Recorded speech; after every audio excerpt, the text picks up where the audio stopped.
Okay, so the Alter Rebbe speaks about a couple of ideas. It's the end of Tanya. We're coming up to Kislev, the Rosh Hashanah of Chassidus, so we're beginning Tanya again. But one of the points that he says is the idea of the importance of knowing Seder Hishtalshalus. So everybody knows what Seder Hishtalshalus is? Say, huh? Saying it different. What? You're saying it different. Seder Hishtalshalut? Yeah. Okay, same thing, different name. So basically, what is Seder Hishtalshalus? Because there's a mitzvah, da es Elokei avicha, to know the God of your father.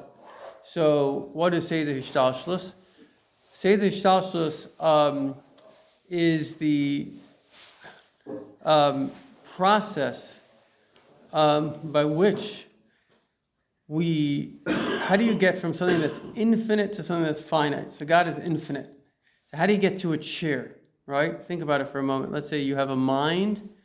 How do you make from your mind a physical chair that will exist? So in order to do that, you have to have what's called a tzimtzum. A tzimtzum is a contraction of the light. So for the infinity, basically has to go through an infinite contraction. Now, there are infinite worlds above us, mainly contained within the four worlds of Atzilus, Bria, Yetzirah, Asiya. And each one of those worlds contains, at least the higher worlds, contains infinite worlds.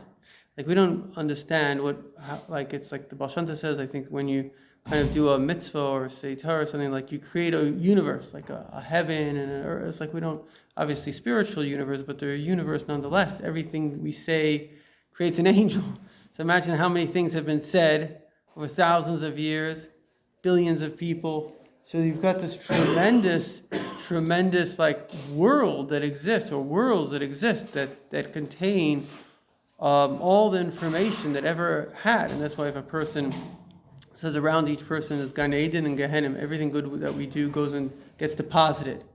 I have a friend who's kind of a little bit psychic. He says when he looks at somebody, he can see things that they've done. So this guy, very interesting guy, he was the chief of police of Romania. And of course, at that time it was under the communists, and the communists were evil, and they, banned capitalism. So if they ever arrested a Jew for whatever dealing, so he was the chief of police. So first of all, he would take the money that they stole from him, and they would return it, and then he'd take the file out. It was like he saved a lot of people, and put his own life on the line. And when he came at the Rebbe immediately spoke to him for 15 minutes, which is very rare that the Rebbe would stop a line even for 1 minute. And other people also, this other guy, I saw him that he was with the Mossad. He helped people, I think was it in Chile, where people, the government there was making people disappear. He saved like 800 people. So when he came, the Rebbe said, thank you. And then later he said to the Rebbe, like, why are you saying thank you? And the Rebbe said, for like what you did. So the Rebbe saw everything. But there's a real system. It's like getting the information's going somewhere. And they're like real angels that are created, even like the words that we're just saying right now, it's creating real angels. The memory is all there. So you talk about a universe is such epic, like we can't even imagine. Our whole universe, which is very big, 14 billion light years, our physical universe is only like a dot compared to the universe above it, which is only like a dot compared to the universe. And all of that is like nothing compared to Hashem. So this helps us gain an appreciation of who Hashem is, what Hashem is. L'chaim v'levracha.